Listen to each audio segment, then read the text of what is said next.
Gimana? Ya, Ahda ini dulu hits banget ya, tahun 90-an akhir. Sekarang juga masih 2000-an hits.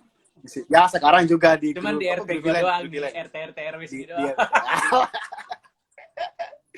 Pokoknya dia lo ini banyak banget ya di dunia DJ ya, di dunia clubbing lah ya. Di dunia clubbing, terus sampai ke mancanegara ya sekarang ya. Alhamdulillah ya, sukses lah. Dan sekarang produser juga ya. Produser. Minggu ini ada lagu baru rilis. Asik. Habis gabut. Jadi sekarang gabut di rumah, bikin aja udah. Bukannya online makin kreatif, banyak ide keluar. Benar. Iya kan? Cuman kan tetap aja gue nggak punya the business is meanwhile is top gitu kan. Jadi kita berkarya aja udah. Ya, yang penting terus berkarya. Emberan. Betul. Udah berapa puluh album nih kayaknya? Udah berapa puluh album? Album foto.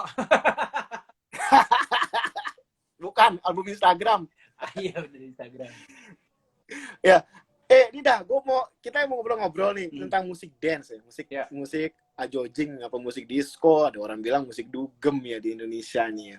Kan kita banyak orang tuh baru tahu tuh kalau DJ itu cuma dugem, datang, mabok, atau joget, dan sebagainya. Tapi sebetulnya nggak ada yang tahu bahwa ini sebetulnya industri loh, iya kan? Kita ini dari tahun 80-an ada kali ya, 90-an ya. Apanya nih club? DJ itu sebetulnya. Di Indonesia? Dunia? Komunitas industri musik dance-nya. Jadi ini kan ada komunitas di Indonesia. Ini kan seperti industri kan akhirnya. Iya, di Indonesia 80-an udah. Di luar negeri. 80, jadi gue itu punya grup di WhatsApp namanya CDI, Classic Disco Indonesia. Itu sekitar 200 orang di situ, dan gue paling muda loh. Jadi memang Classic Disco Indonesia itu salah satu doang dari grup yang memang mereka udah pada, dari kita masih SMP mereka udah kerja di klub gitu. Di klub ya.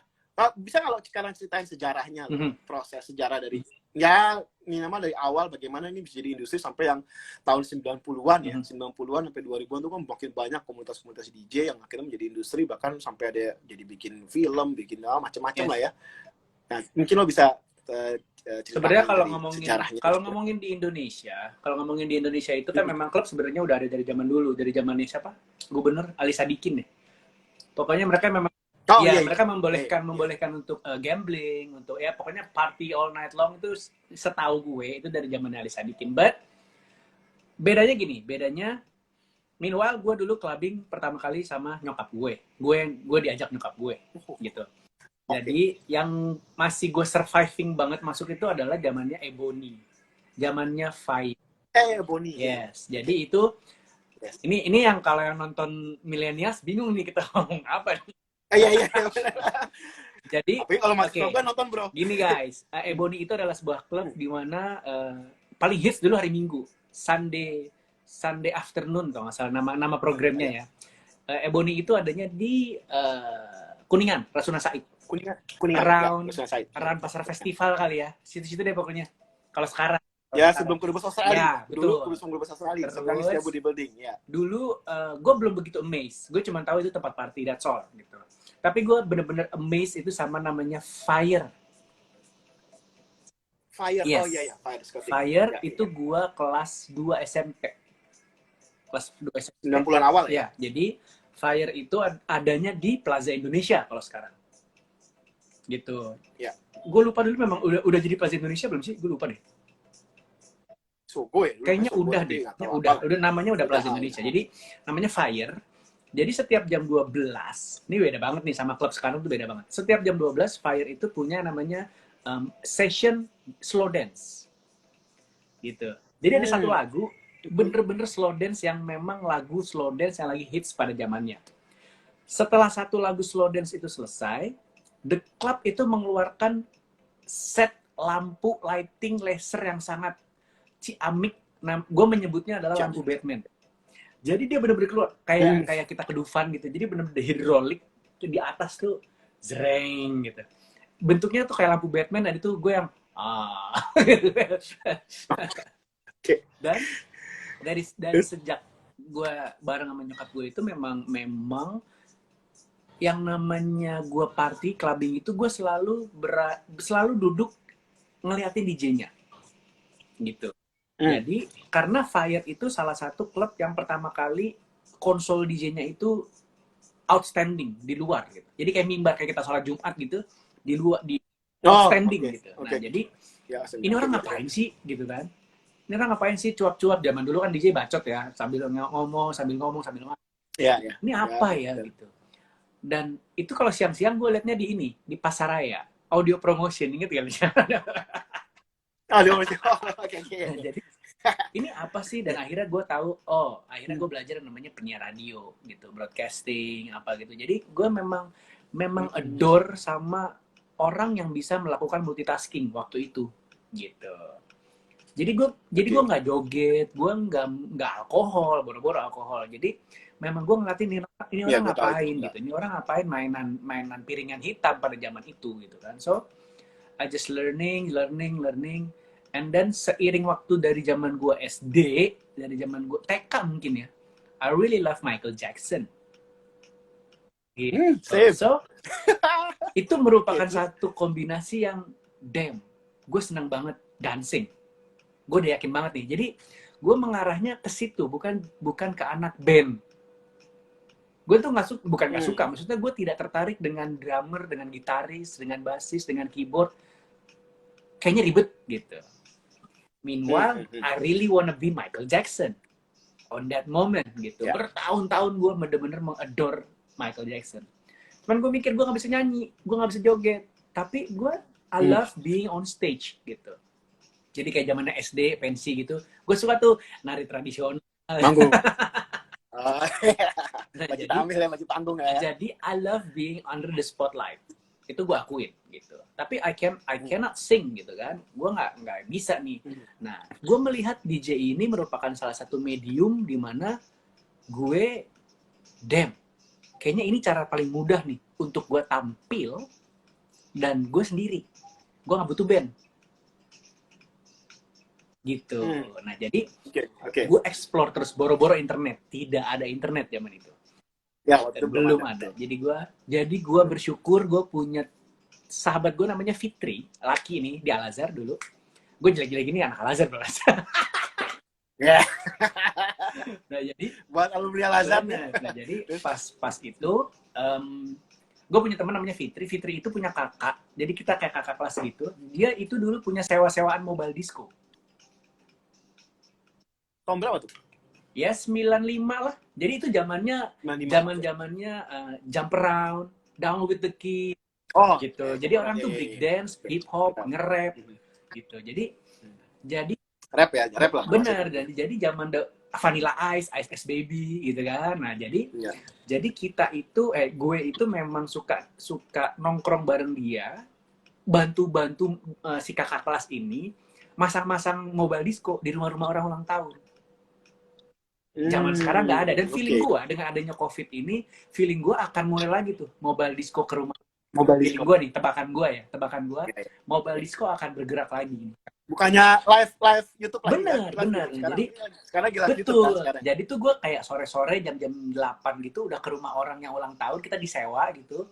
Gue tuh pasang mirror ball-nya, zaman dulu masih kaset, masang speaker, masang lampu-lampu disco. So it's like I really love to do this gitu. Jadi terus akhirnya gue dikasih lah kepercayaan buat megang alat-alat itu, gue mainin gitu. Bentuknya kaset.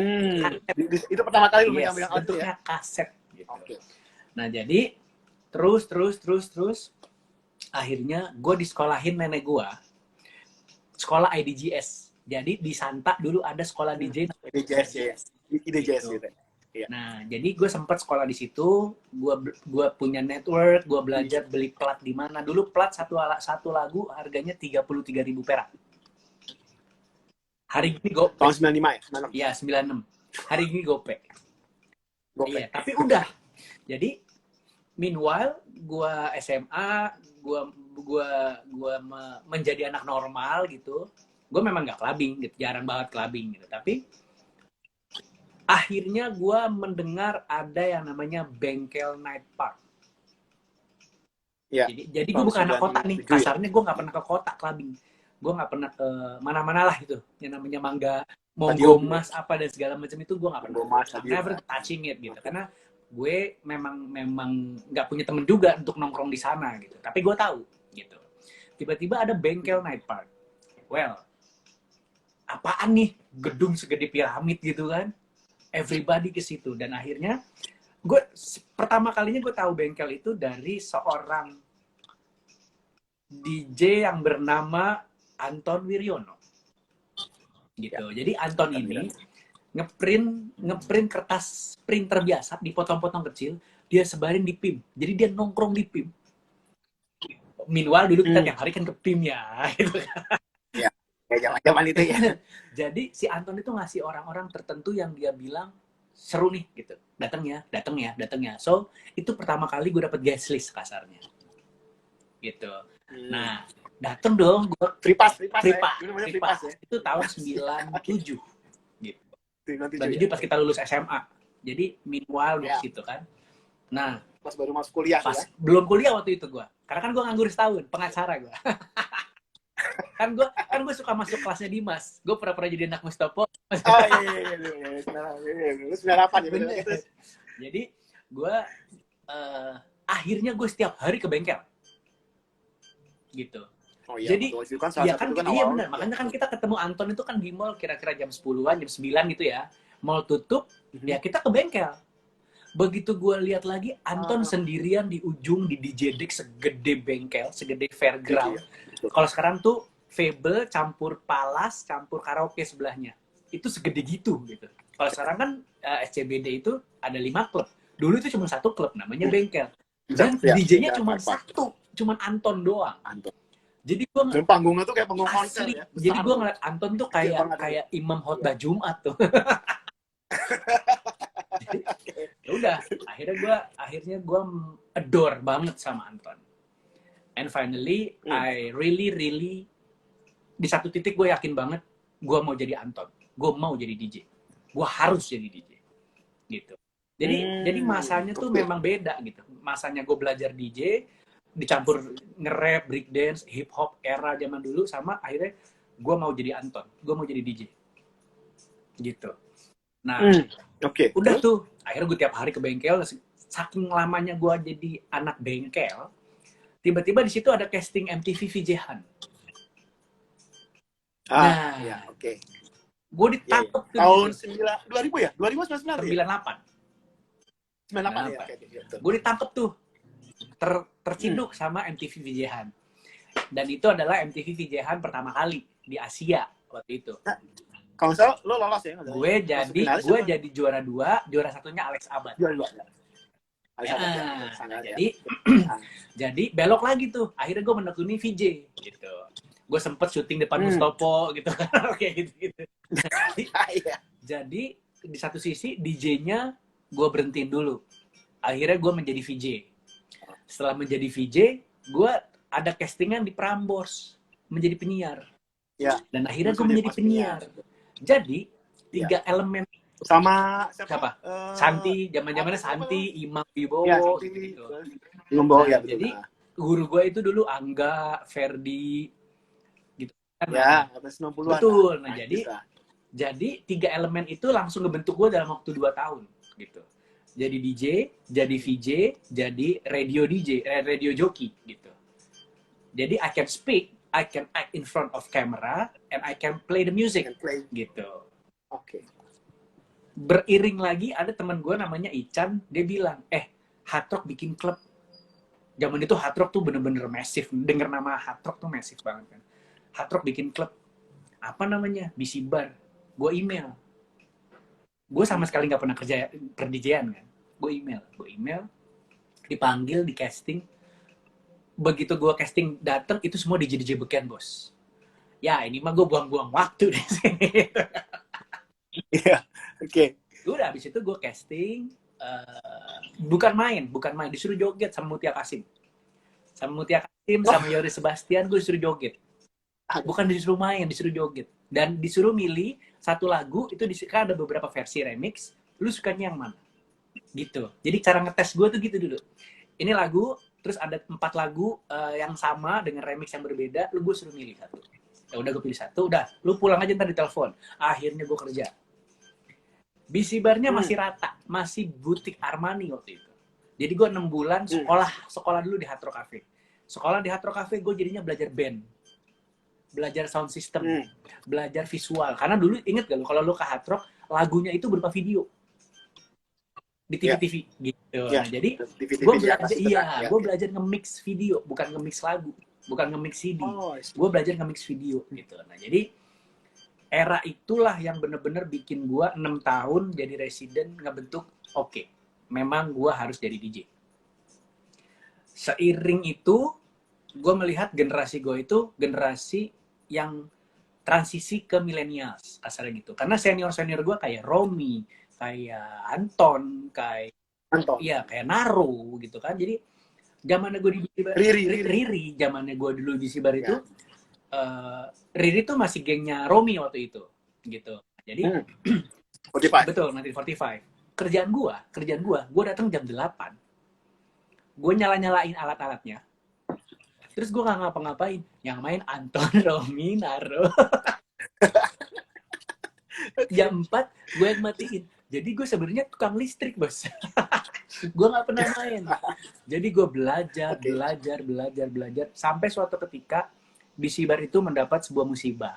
As you know, ada yang berantem di situ sampai mati. Oh iya. Gitu kan. Sampai mati. Ya, tahu ya. Dan akhirnya nggak ada yang disegel polisi tuh. Pita kuning. Itu hits banget tuh kejadian. Nah, itu begitu si pita kuning itu dibuka, sebulan nggak ada tamu sama sekali nggak ada tamu. DJ-nya nggak ada yang mau main situ. Gitu. Ya, takut. Bener. Jadi akhirnya Mutia Kasim sebagai owner, Yoris sebagai owner mempercayakan gue untuk cari ide lu gimana dak biar orang datang, karena kan tempatnya sangat strategis Tarinah gitu kan. Nah, jadi gue mencoba menjadikan itu dari arti kata BC Bar. BC Bar itu adalah broadcast bar. Jadi penyiar-penyiar Hard Rock FM, penyiar e-radio, Cosmo itu sebenarnya tujuannya di bar itu buat mereka nongkrong di sana. Gitu. Jadi ide gue adalah, Bu, Mami, Mutia Kasim, Yoris, kenapa sih kita nggak broadcast beneran aja di radio? Karena lu punya radio. Gitu. Tapi lu yang handle ya, lu yang ngemeng-ngemeng ya. Jadi gue pas kosong itu dari jam 10 malam sampai tutup sampai jam 4 pagi, itu gue ngecap di radio. Jumat di Hard Rock FM, Sabtu di MTV Sky zaman dulu, sekarang Trax.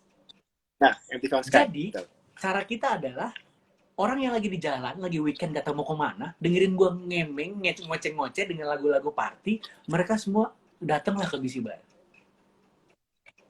Jadi bukan flyer, gitu. Akhirnya normal, rame, and alhamdulillah BC Bar was the best di era itu, gitu. Ya, bergulirlah sampai 2000-an. Era itu udah selesai, muncul Embassy di Taman Ria, muncul Retro Ria. Lalu setelah itu ada namanya Sentro tuh salah satu klub salah satu Dharma Wangsa itu adalah klub yang brand internasional karena itu Sentro Singapura. Gitu. Singapura. Nah, in the middle of it, gue mencoba untuk menjadi peserta lomba DJ Pioneer Indonesia pertama kali. Kebetulan juara 1. Akhirnya final Asia itu di Kuala Lumpur. Jadi di titik itulah gue bertemu sama DJ internasional dan akhirnya gue punya network di mana-mana.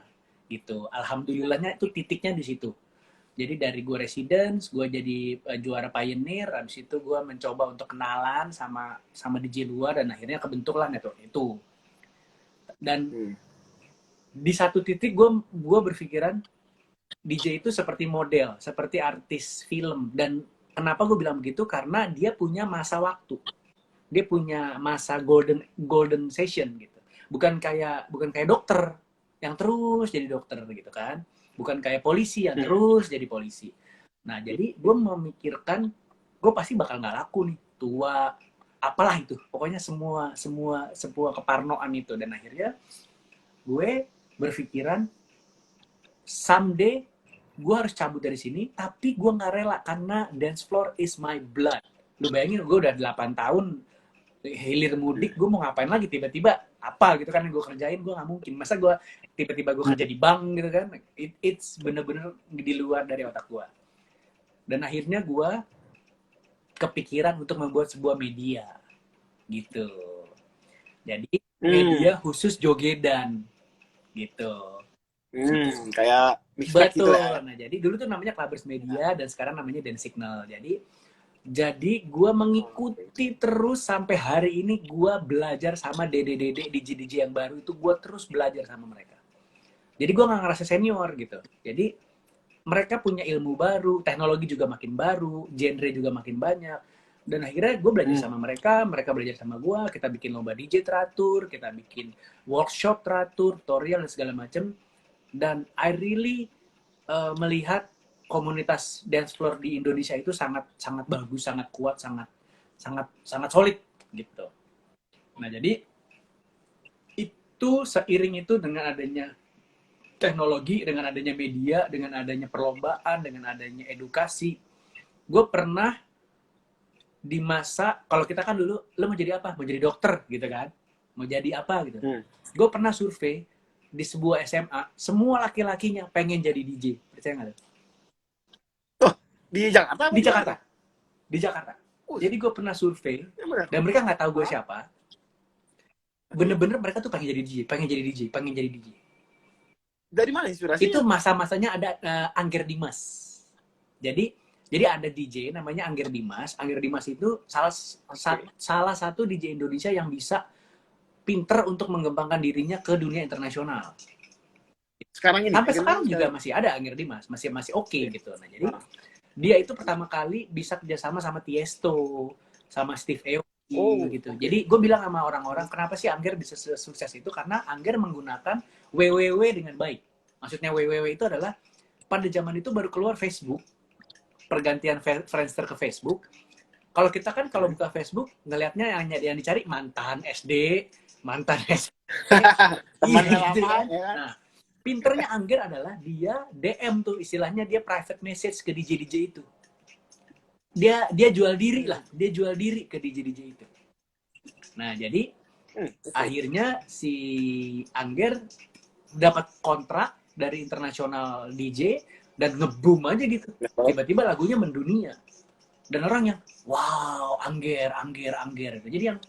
Jadi ada di mana posisi gue dulu adore banget sama Anton, generasi Romi, generasi Riri, dan suddenly ada generasinya Angger, generasi Electro House pada waktu itu, yang berisik banget, yang tetet-toet lah. Sekarang tuh orang-orang bilang tetet-toet gitu. Jadi dengan berbagai genre, dengan berbagai generasi, gue terus ngikutin itu. Sampai sekarang misalnya, kalau tahun ini menurut gue ada 2 tahun kebelakangan ini ada genre yang benar-benar baru, inovatif, seperti Disco Pantera, Om Leo berkaraoke, suara disco. Itu kan the sounds is new. Gitu. Yang musik-musik lama dibuat. Betul. Ya.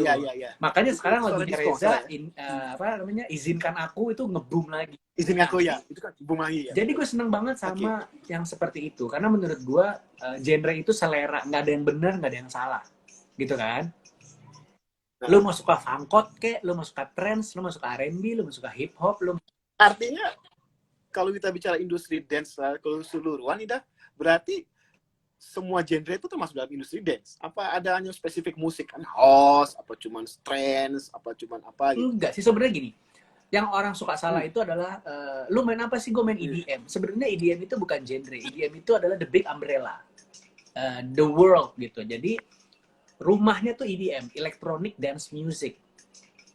Jadi suka salah tuh orang ngomong gue mainnya EDM. Sebenarnya enggak. Dia tuh EDM itu rumahnya, di dalam itu ada semua yang berelektronik bikinnya, bukan band gitu. Nah, jadi ada trend. Atau sama kayak elektronika. Betul, bukan pianika ya, bukan pianika. Ya, bukan pianika, ya. Nah, jadi ada trance, ada techno, ada house juga. Drum and bass. House tuh dalam-dalamnya juga banyak. Ada soulful house, ada Chicago, Tech House, ada Tribal House, Future House, macam-macam. Jadi ya. semua itu sama gitu. Nah, cuman kan orang suka bilang lagu kota, lagu selatan, lagu funkot, lagu breakbeat, sebenarnya itu selera aja. Itu selera orang aja. Jadi sama lah kayak kita lihat orang yang ngerti orkestra tuh berarti identik dengan orang pintar, kan gitu kan? Lu kalau dengerin dangdut berarti massive gitu kan? Kampung, Kalau orang dengerin rock metal berarti dia gahar gitu kan? Sebenarnya itu hanya jazz berkelas. Betul. Nah, jadi itu hanya pencerminan karakter orang masing-masing. Kayak gitu. Dan alhamdulillahnya gue tidak punya satu genre khusus gitu. Jadi ya udah seru-seruan aja, karena menurut gue DJ itu sebagai entertainment memang harus mengentertaining orang yang datang dan bukan satu kelompok. Maksud gue nggak bisa nih ngebelain satu sofa doang, walaupun dia beli botolnya banyak, kasarnya kan gitu. Tapi semua orang yang masuk, termasuk satpam, termasuk cleaning service yang ada di toilet, tukang parkir, pokoknya yang orang dengerin lagu gue itu semuanya harus terhibur, gitu. Itu cara gue main seperti itu. Jadi gue juga bukan operator mereka gitu. Gue memberikan lagu gue di mana ada sisi edukasinya, nggak lagu-lagu itu lagi. Dan gue ngerasa gue itu DJ bukan operator. Kalau operator kan ya udah apa yang lu mau gue puterin kan gitu.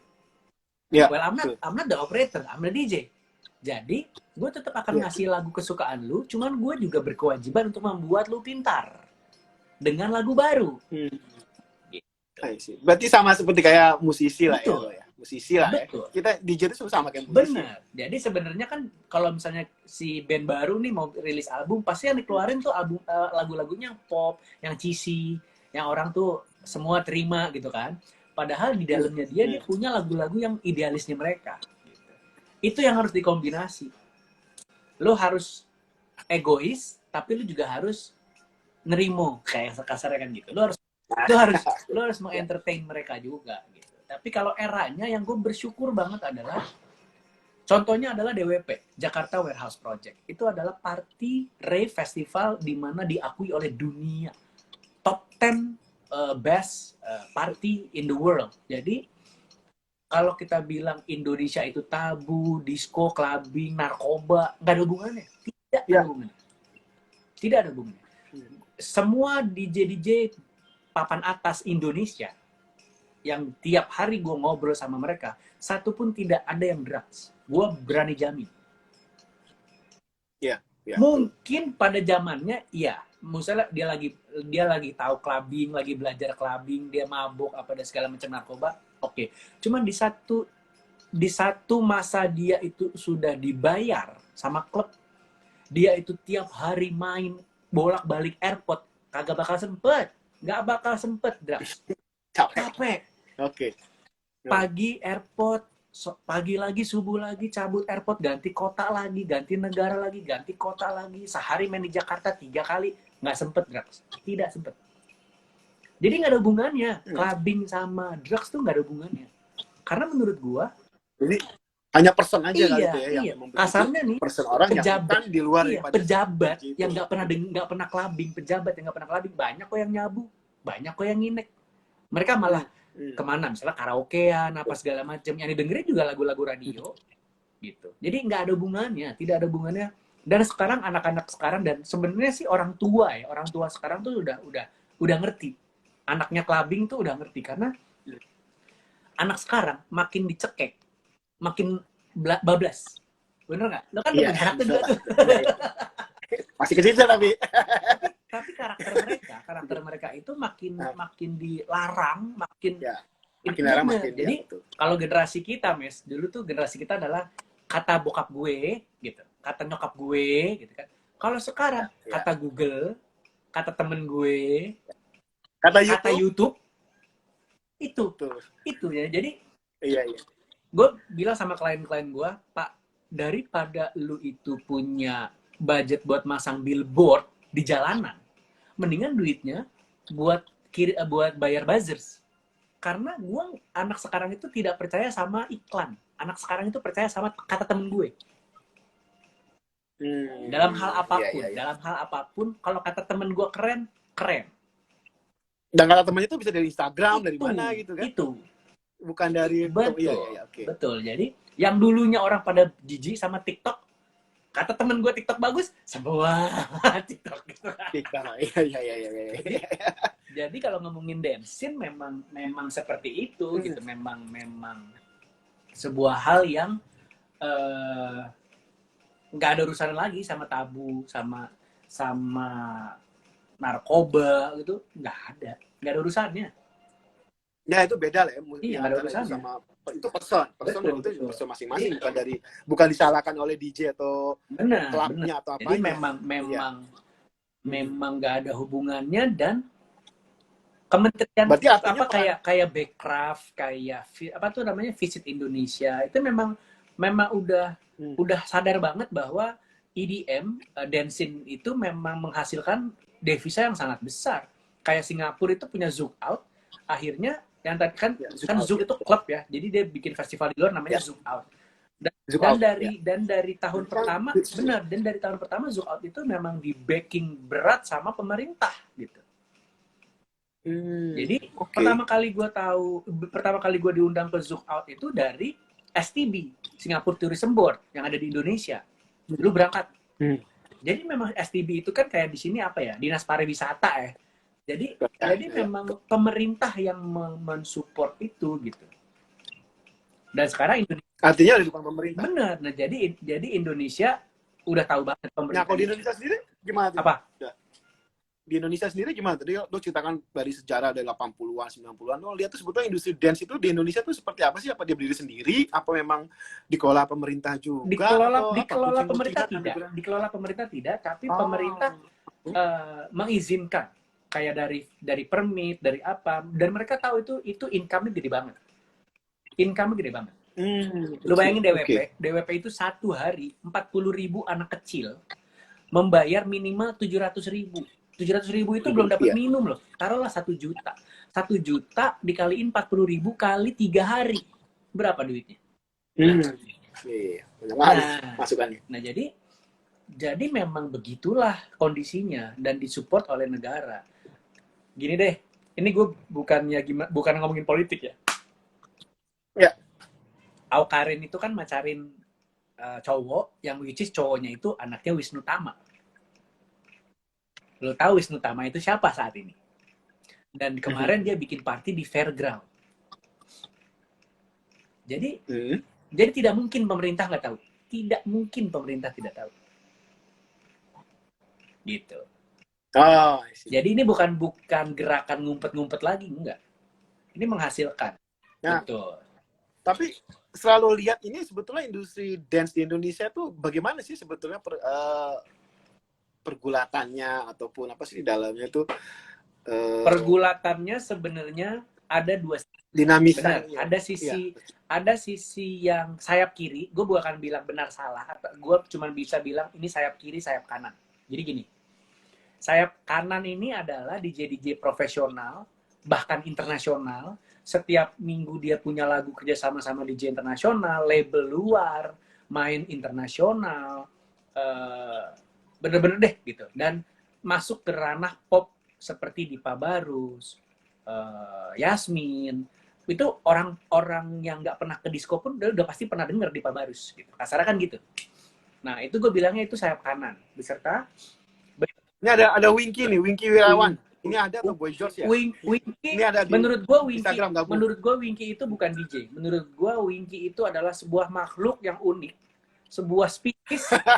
Winky itu spesies di mana dia dianugerahi bakat yang sangat multitasking banget. Dia bisa main film, dia bisa jadi model, dia bisa jadi anak band. Dulu gue kenal Winky di PEM, anak gitaris banget, dia band banget di PL zaman itu gitu.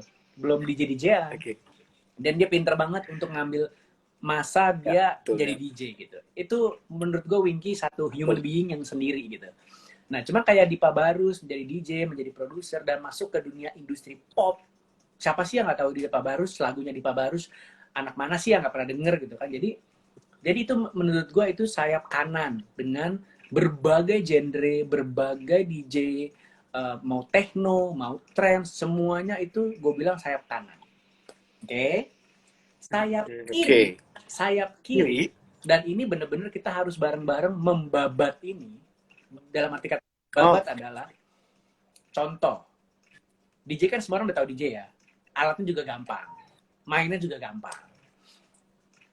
Ada sebuah pola pikir dengan menggunakan tetek gue bisa menjadi DJ terkenal. Jadi ngandelin fisik, Jadi berupa gender, bukan berupa genre.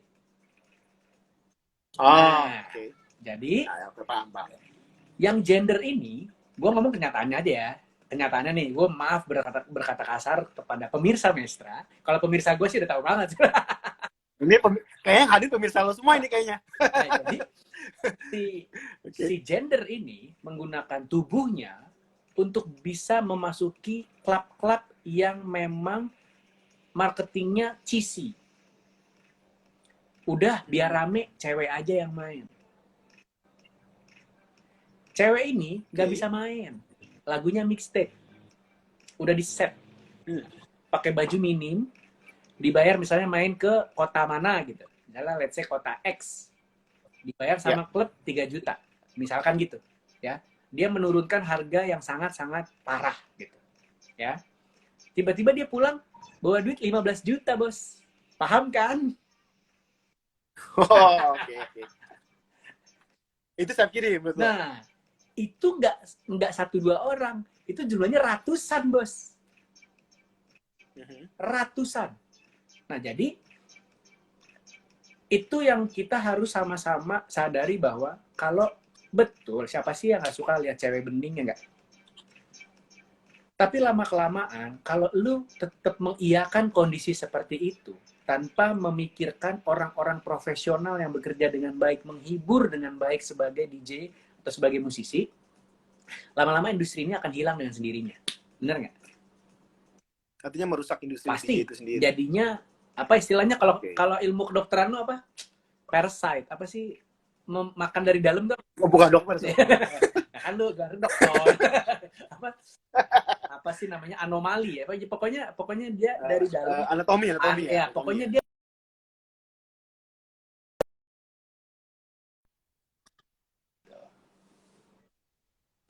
Berarti itu maksudnya apa tuh? Lo lihat itu sebagai persaingan atau apa sih sebetulnya? Kalau saingan enggak?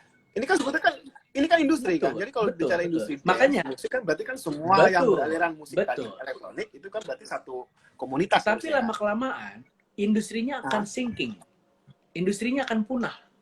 Karena lu deh sebagai cowok gue tanya, emang nggak bosen ya tiap hari liat tete? Gue nggak suka lihat soalnya. Jadi itu maksud gue, industrinya udah masuk ke situ, lama-lama diiyakan, lama-lama orang akan bosen sendiri. Nggak seksi lagi.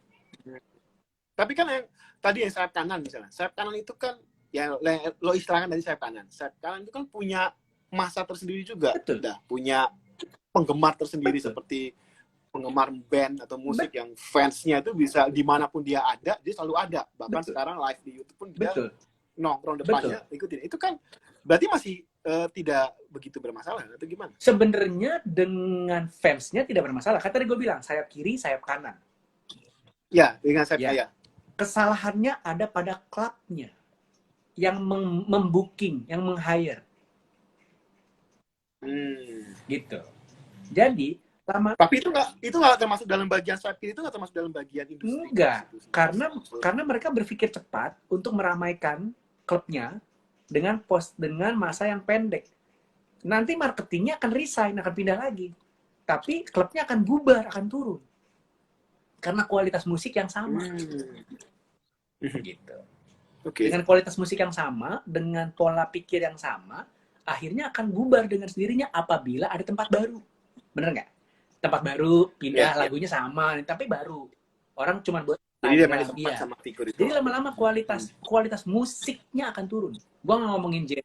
Oke, terus secara kualitas, tapi secara industri dance yang sudah bertahan sejak 80-an sampai hari ini itu kan tetap stabil dong, udah. Sebenarnya sih bukan stabil ya. Terancam. Sebenarnya bukan stabil, tapi ini kayak piramid gitu. Jadi semakin pop, sampahnya semakin banyak. Bener nggak?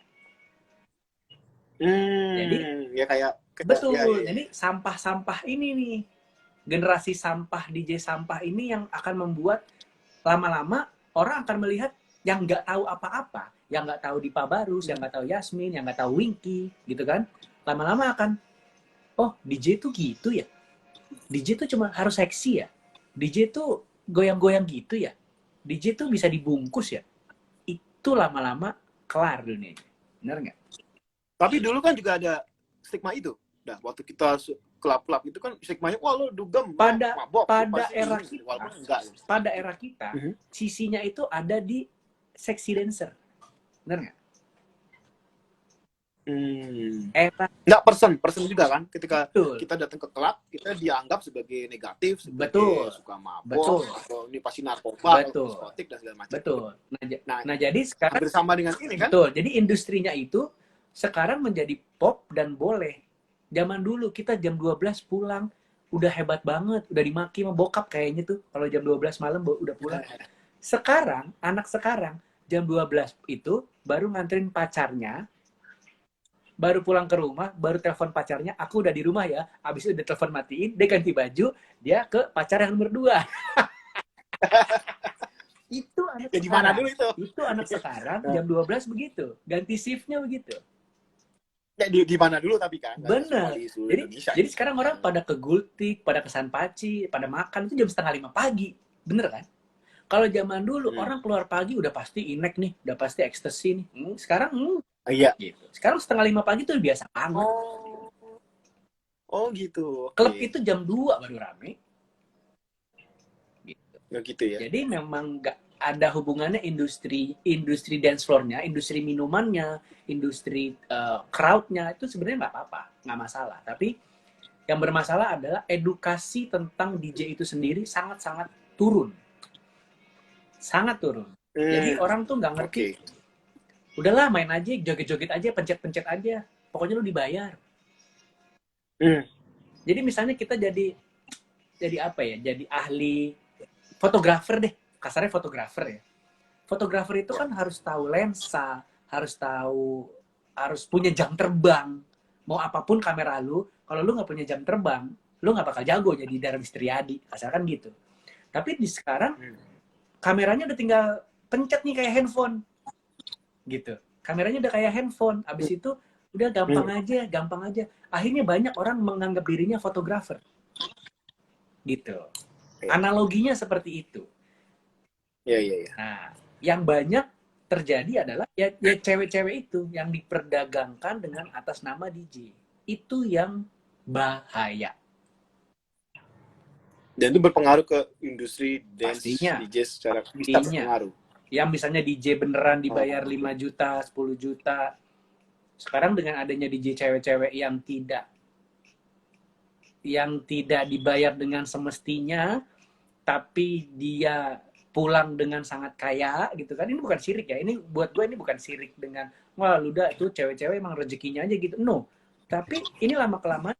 Tapi kan mereka profesional. Iya gitu. Tapi industrinya ini akan hancur. Jadi gini, gue sering ngomong sama orang klub adalah sama klub-klub owner ya, Pak, mohon banget untuk memilih DJ dari profil lagunya.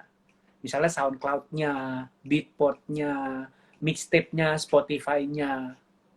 Bukan dari Photoshop-nya. Sekarang itu banyak banget marketing klub memilih DJ jadi foto Instagram. Semakin seksi, booking. Makin kebuka, booking. Kalau dulu ya lu main lagu apa? Gitu. Sebutin playlist lu apa aja.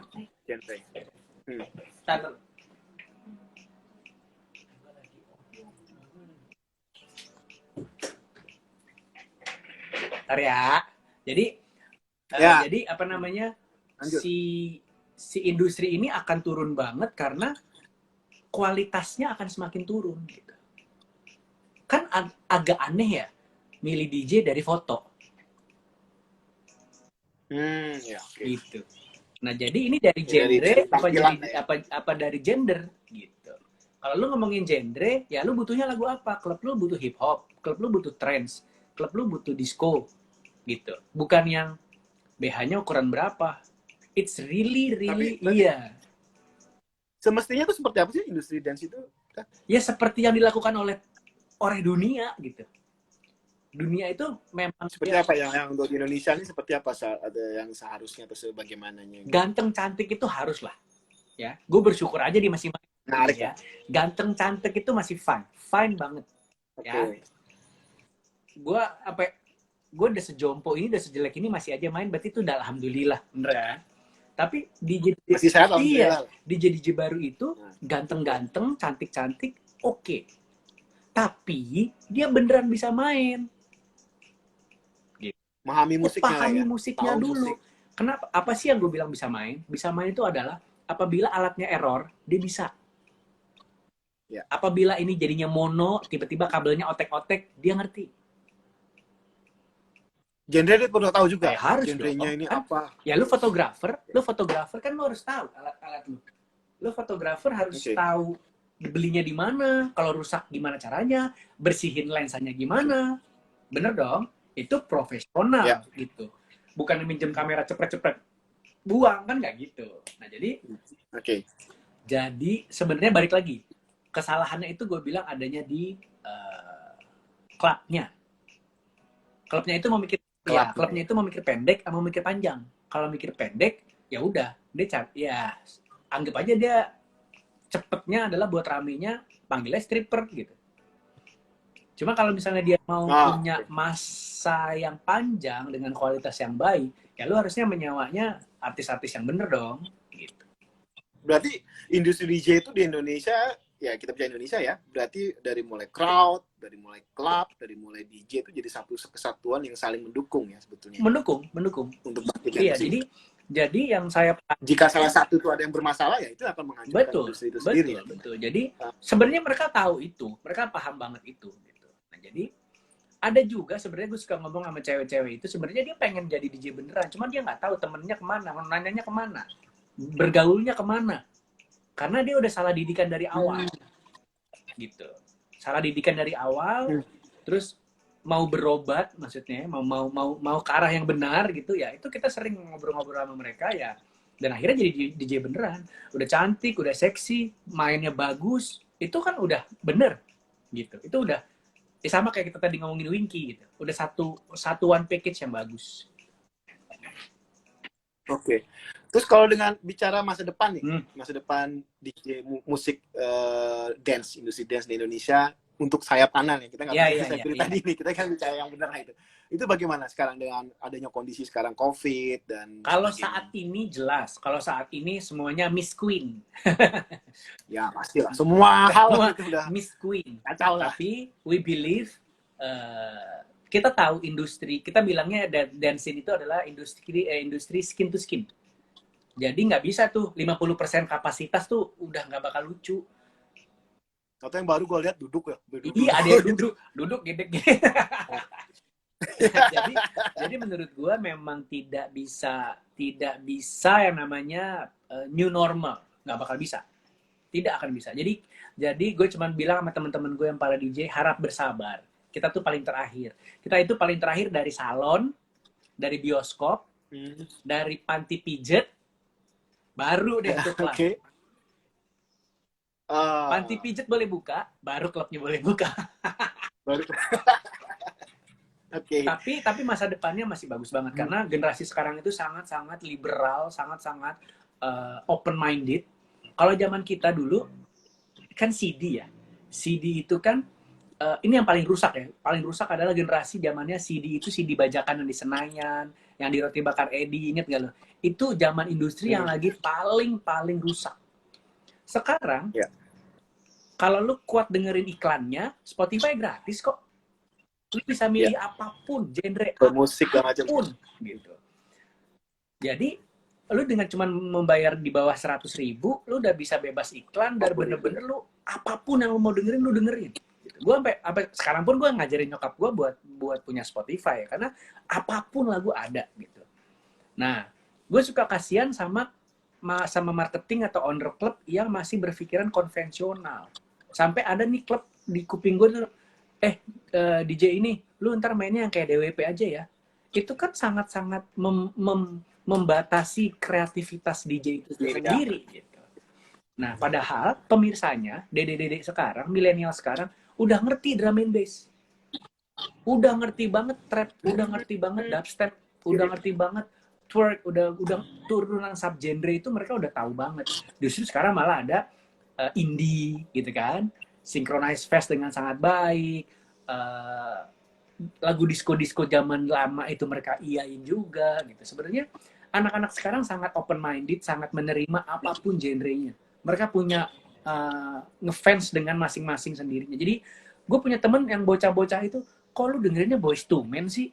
Iya, soalnya kakak gue dulu dengerin Boyz II Men, gue sekarang di Spotify gue dengerin Boyz II Men, gue suka Boyz II Men. Jadi kenapa klubnya sekarang masih harus mewajibkan DJ-nya main lagu tertentu? Lu pasang aja Spotify, lu playlist aja sendiri, nggak usah bayar DJ. Kasar kan gitu. Iya, iya. Nah, tapi itu nggak semua sih, nggak semua klub yang seperti itu. Tapi masih banyak klub yang seperti itu. Gitu. Artinya untuk masa depan ya masih menjanjikan lah ya. Sangat menjanjikan. Gitu. Oke, terakhir nih yes. sebelum penutup nih. Bagaimana lo melihatnya nih sekarang dance music di Indonesia khususnya? Setelah dari pengalaman lo tadi menciptakan ya begitu ini ya jaya-jayanya sampai sekarang juga dengan ada persaingan seperti itu tuh sampai. Kalau yang gue lihat sih di Indonesia anak-anak sekarang itu sudah sangat berpikir internasional, gitu. Itu yang sangat gue respect sama dede-dede sekarang. Mereka open minded banget, pinter-pinter, dan politiknya jauh lebih sedikit. Gitu. Politik itu maksudnya adalah kalau zaman dulu, zamannya 1945, zamannya Spinas, zamannya Future, Anton gitu sama itu kan yang massive, yang topnya. Cuman yang bawah-bawahnya yang label-label kecilnya itu masih banyak yang sikut-sikutan apa dan segala macam. Kalau sekarang sih fair-fair aja gitu. Politik dan scene-nya tuh udah santai aja gitu. Karena mereka punya komunitas sendiri dengan adanya Instagram, dengan adanya Facebook, dengan Twitter, mereka punya database yang sendiri-sendiri gitu. Jadi nggak gini doang gitu, nggak kecil doang. Jadi mereka bisa punya berbagai macam pilihan tongkrong. Jadi mereka punya pilihan tongkrong. Betul. Anak coffee shop sekarang kan banyak banget anak-anak coffee shop sekarang tuh yang memang bukan anak labing. Cuman gue nongkrongnya di coffee shop gitu, bukan anak labing gitu kan. Gue anak Wapres Bulungan, gue anak mana gitu. Tapi ujung-ujungnya mereka akan ketemunya setelah midnight, pasti clubbing. Itu yang makanya gue bilang menjanjikan. Oh, oke. Ya. Nih, gue punya bercandaan nih. Kenapa gue nggak mau jadi anak band? Karena gini, kalau jadi anak disco, pacar gue mau nemenin gue. Kalau jadi anak band, pacar gue nggak mau nemenin gue ngeband. Oke, namanya jadi anak disco sekarang. Itu beneran loh. Oke. Iya bener. Oke, dah, thank you ya, Daya. Udah nyempetin waktunya, terima kasih banyak. Ya. Sehat-sehat lu semua. Kipintas sama-sama, Kipintas, dan banyak sekali cerita yang sangat bermakna dan juga, waduh, ini juga pengetahuan baru bagi kita semua nih untuk tahu ini. Dan terima kasih juga buat yang sudah hadir malam ini. Yes. Tadi ada Agus di Jam, Ican Agus, ada Chris Parulian, ada Lia Priscilia. Wah, gue belum baca Kinanda, ada Zavarans, ada Japrom Anke ya, Niko, Saron Fala. Anjing, gue belum baca ini. Iskandar Willy, Baskoro 86, Official DJ Nisa, sama Ara Ananda. Tadi juga sempat ada Winky ya tadi ya, Winky gabung dan ya beberapa komen-komennya nih banyak nih. Oke. Ada Ultimate Record dan sebagainya. Saya ucapin terima kasih ya. Gue ngucapin makasih nih semua yang udah gabung malam ini. Siap, dan buat lo sukses terus dah. Sehat-sehat. Sama-sama. Sampai ketemu, kita ngobrol-ngobrol lagi. Keep apa? Motonya kalau dance apa motonya? Apa? Slogannya? Apa? Slogannya apa kalau dance slogannya gimana? Ada. Motonya. Gini aja. Salamnya ada ya. TikTok lo gitu. Oke dah, thank you dah ya. See you on the dance floor. Terima kasih ya. Kalau gue main lagi, lu kabarin. Kita kumpul-kumpul. Siap. Jangan lupa free pass-nya. Oke, goodbye semuanya. Terima kasih. Selamat malam. Bye. Bye-bye.